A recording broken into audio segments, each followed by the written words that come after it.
கரப்பாம்பூச்சி, நாய், பள்ளி, ஏன் எரும மாட்டுக்கு கூட பயப்படுறாளுக. ஆனால் கட்டின புருஷனுக்கு பயப்பட மாட்டுகளுங்க. அப்படின்னு நான் சொல்லலைங்க, புருஷன்மார்க சங்க சொல்கிறேன். ஹே கூகுள், கேஸ் அடுப்பில் கேஸ் காலியாகாமல் சமைப்பது எப்படி? இண்டக்ஷன் ஸ்டவ் யூஸ் பண்ணுவது எப்படி? விறகடுப்பில் சமைக்கும் போது கண்ணில் தண்ணீர் வராமல் சமைப்பது எப்படி? தனியா இருந்தா அரை பைத்தியம் ஆயிடுவோன்னு நம்ம ஒரு துணையை தேடுறோம். அந்த துணை நம்ம வாழ்க்கையில் ஆனதுக்கப்புறவு தான் தெரிகிறது நம்ம முழு பைத்தியம் ஆயிட்டோன்னு. இதுக்காடா இவ்வளோ எஃபெக்ட் போட்டோம் அப்படின்னு இருக்குதுங்க. எப்படி உங்கள் வாழ்க்கையில் நீங்கள் ஒரு விஷயத்த பண்ணணும்னு நினச்சிங்கன்னா அதை உடனே பண்ணிடுங்க. நாளைக்கு பார்த்துக்கலாம் அப்படின்னு நினச்சிக்கிட்டு தள்ளி போட்டுகிட்டே இருந்தீங்கன்னா அது டே பை டே அது தள்ளி போய்கிட்டே தான் இருக்கும். ஏன்னா இந்த உலகத்தில் காலமும் நேரமும் நமக்காக காத்துக்கிட்டு இருக்காது. நீங்கள் செய்ய நினைக்கணும், ஸ்டார்ட் பண்ணணும்னு நினைக்கக்கூடிய விஷயத்தை உடனே ஸ்டார்ட் பண்ணிடுங்க. ஏன்னா காலமும் நேரமும் ரொம்ப வேல்யூபிளான ஒன்று. வாழ்க்கையில் இந்நேரம் நம்ம நிறைய செருப்படி வாங்கியிருப்போம். ஸோ யாருக்கிட்டையும் அன்புக்காகவும் பாசத்துக்காகவும் மரியாதைக்காகவும் பிச்சை எடுக்காதீங்க. கேட்டு தான் கிடைக்கணும்னா அது நமக்கு கிடைக்கவே வேண்டாம். நம்ம வாழ்க்கையில் எப்போவுமே நமக்கு நாம் மட்டும்தான். ஒரு பொருளுக்காக ஏங்குறவனுக்கு அந்த பொருள் கிடைக்காது.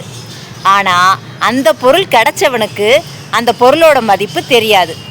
இதில் நீங்கள் என்ன டைப்பு, ஏயா பியா? கண்டிப்பாக கமெண்டில் சொல்லுங்கள். மற்றவங்க நம்மளை ஏமாற்றிட்டாங்களே அப்படிங்கிறத விட நம்மளை யூஸ் பண்ணிட்டாங்கன்னு நினச்சிக்கோங்க. பிள்ளையும் கிள்ளி விட்டுட்டு தொட்டிலையும் ஆட்டக்கூடியவங்க தான் சொந்தக்காரங்க. உள்ளுக்குள்ளே எவ்வளோ வலி இருந்தாலும் வெளியே சிரிச்சுக்கிட்டே இருக்கக்கூடியவங்க தான் இப்போ அதிகம். யாருக்கிட்டேயுமே நம்ம ஆறுதல் தேடுதை விட நம்ம அழுதுட்டு போகிறதே பெஸ்ட்டு. ஜட்ஜு கேட்டாரா, திருட போகும்போது ஏன் உன் பொண்டாட்டியும் கூட்டிகிட்டு போனேன் அப்படின்னு கேட்டாராம்.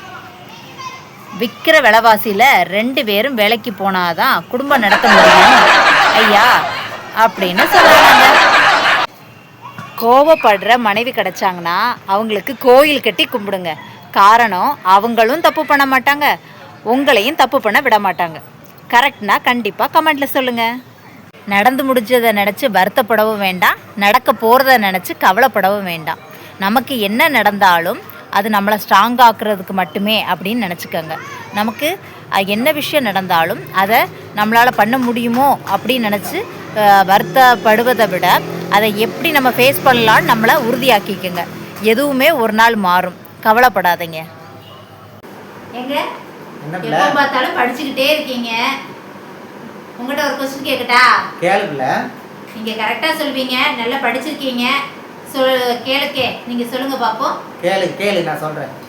இல்லை, அடிமைக்கும் கொத்தடிமைக்கும் என்னங்க வித்தியாசம்? அதுவா, நான் உன்னை காதலிச்சேன் பாரு, அது வந்து அடிமை. காதலிச்ச உன்னையே கல்யாணம் பண்ணி உன் கூட வாழணும்னு நினைச்சேன் பாரு, அது வந்து கொத்தடிமை. வாங்க ஒரு செல்ஃபி எடுக்கலாம். நம்ம மூஞ்சி நல்லா இல்ல? இல்லங்க, உங்க மூஞ்சி நல்லா இருக்குங்க. உன் மூஞ்சி சொன்னோம்ல.